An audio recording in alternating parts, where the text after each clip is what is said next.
నమస్కారం అండి. ఈరోజు పేపర్లోని ముఖ్యాంశాలు చూసుకుంటే,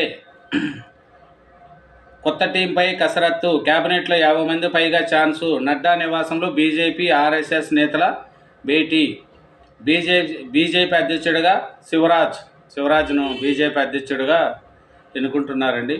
జాతీయం పలువురు పాత మంత్రులకు ఉద్వాసన, నిర్మలా సీతారామన్కు అనుమానమే, మిత్రపక్షాలకు ఆర్థిక, హోం, రక్షణ, విదేశాంగ, వాణిజ్య మినహా ఇతర శాఖల కేటాయింపు, మహిళా కోటాలో డీకే అరుణ, పురంధేశ్వరి పరిశీలనలో కిషన్ రెడ్డి, సంజయ్ ఈటల, ఎల్లుండి ప్రధానిగా మోడీ ప్రమాణము, పలువురు మంత్రులు కూడా, బంగ్లాదేశ్, శ్రీలంక దేశాధినేతలకు ఆహ్వానము, హాజరు కానున్న చంద్రబాబు, నితీష్ తదితరులు.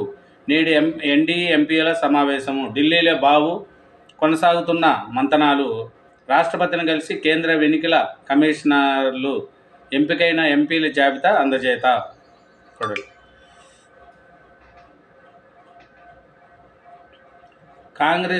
కాంగ్రెస్ టచ్లో 10 మంది బీఆర్ఎస్ ఎమ్మెల్యేలు, పార్టీ మారేందుకు ముఖ్య నేతలతో మంతనాలు, సీఎం రేవంత్, నరేందర్ రెడ్డితో సంప్రదింపులు, గ్రేటర్ హైదరాబాద్ పరిధి శాసనసభ్యులే అధికము, టీడీపీ, కాంగ్రెస్ నుంచి బీఆర్ఎస్లోకి వెళ్ళిన వారే ఈ నెలాఖరుగానే ఎక్కువ మంది ఫిరాయింపు.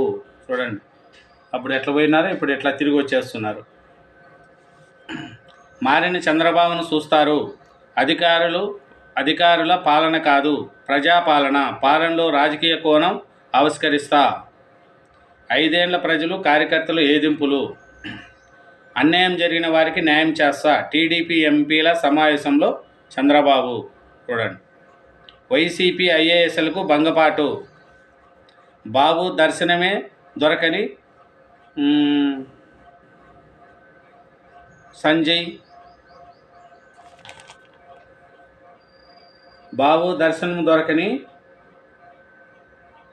ఈఎస్ఆర్ సంజయ్, గేటు దాటనివ్వని సిబ్బంది, తప్పుడు కేసులు పెట్టిన సంజయ్, కారు ఎనికి పంపిన పోలీసులు, బాబును అరెస్ట్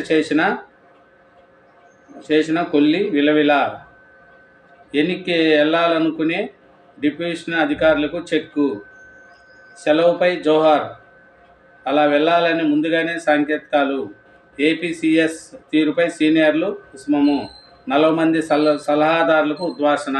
చూడండి, అప్పుడు చంద్రబాబు నాయుడు ఏడిపించిన ఐఏఎస్లు కానీ ఐపీఎస్లు కానీ వీళ్ళందరికీ ఇప్పుడు అపాయింట్మెంట్ కూడా ఇవ్వట్లేదు. కానీ ఒక పార్టీకి పొంగు కాసిన ఇట్లాంటి వాళ్ళని పార్టీ పదవి నుంచే తొలగించాలి. ఎట్లా బుద్ధి పెడితే అలా చేసి ఇప్పుడు మళ్ళీ ఇట్లా చేస్తే ఎవరు ఒప్పుకుంటారు చెప్పండి? మీరు చదువుకున్నట్టు చేయాలి కదా. అన్యాయాలు చేస్తే ఈ పొద్దు ఎలా ఉంటుంది? ప్రజలు చూడండి, ఆలోచించండి. కంగనకు చంపదెబ్బ, చండీగఢ్ విమానాశ్రయంలో ఎంపీపై చేసుకున్న మహిళా కానిస్టేబుల్, రైతుల ఉద్యమంపై వ్యాఖ్యల నేపథ్యంలోనే కానిస్టేబుల్ సస్పెన్షన్, ఎఫ్ఐఆర్ దాఖలు.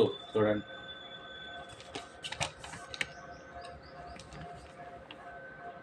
భారీ స్టాక్ మార్కెట్ స్కామ్, ఎన్నికల ఫలితాల రోజు 30 లక్షల కోట్ల సంపద ఆవిరి, ఈ పతనం వెనుక మోడీ, షా కుట్ర, సెబ్ దర్యాప్తు జరుగుతున్న కంపెనీ న్యూస్ ఛానల్కే ఇంటర్వ్యూలు, ఆదాని కుంభకోణం కంటే అతిపెద్దది, పార్లమెంటరీ కమిటీ విచారణ జరిపించాలి రాహుల్ గాంధీ,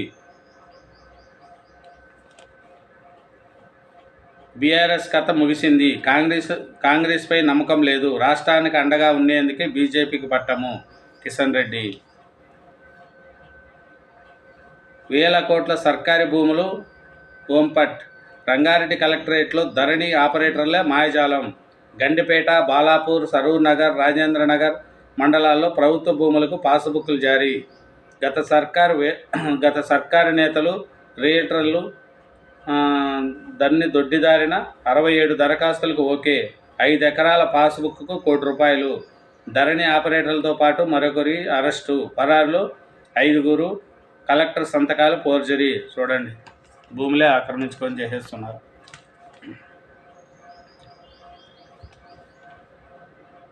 కోడ్ ముగిసింది, ప్రభుత్వ పాలనకు తొలగిన అడ్డంకి, త్వరలోనే భారీ ఎత్తున అధికారులు బదిలీలు, పాలనలో కాంగ్రెస్ ముద్రకు రేవంత్ కసరత్తు, సీఎం చెప్తే కానీ ఫైలు కదలని పరిస్థితి, ముఖ్యమంత్రి కార్యాలయంలోనూ మార్పులు, ప్రజా సంబంధాల విభాగంలో ప్రచారణ, వేగంగా సంక్షేమ పథకాల అమలుకు చర్యలు. ఆర్థిక శాఖ బాధ్యతలు వికాస్ రాజ్కు. చంద్రబాబుకు రేవంత్ ఫోను అభినందనలు. చంద్రబాబు నాయుడు ఫోన్ చేసి అభినందనలు తెలిపినాడంట రేవంత్ రెడ్డి. డ్రగ్స్ బానిసై మెడా చెయ్యి కోసుకొని రోడ్లపై రక్తాన్ని చిందిస్తూ హైదరాబాద్లో బాలుడి వికృతానందము. సోషల్ మీడియాలో వీడియో పోస్టు చూడండి. మందు దాగి డ్రగ్స్ దాగి ఆ మాది చేసుకుంటే ఎలా ఉంటుంది చెప్పండి. పరిస్థితి చాలా ఘోరంగా అవుతుంది. ఎవరైనా కానీ అట్లా వాటికి అలవాటు పడకూడదు. అట్లా థ్యాంక్ యూ అండి. నా వీడియో నచ్చితే లైక్ చేయండి, నా ఛానల్ని సబ్స్క్రైబ్ చేసి ఆదరించండి. Thank you very much.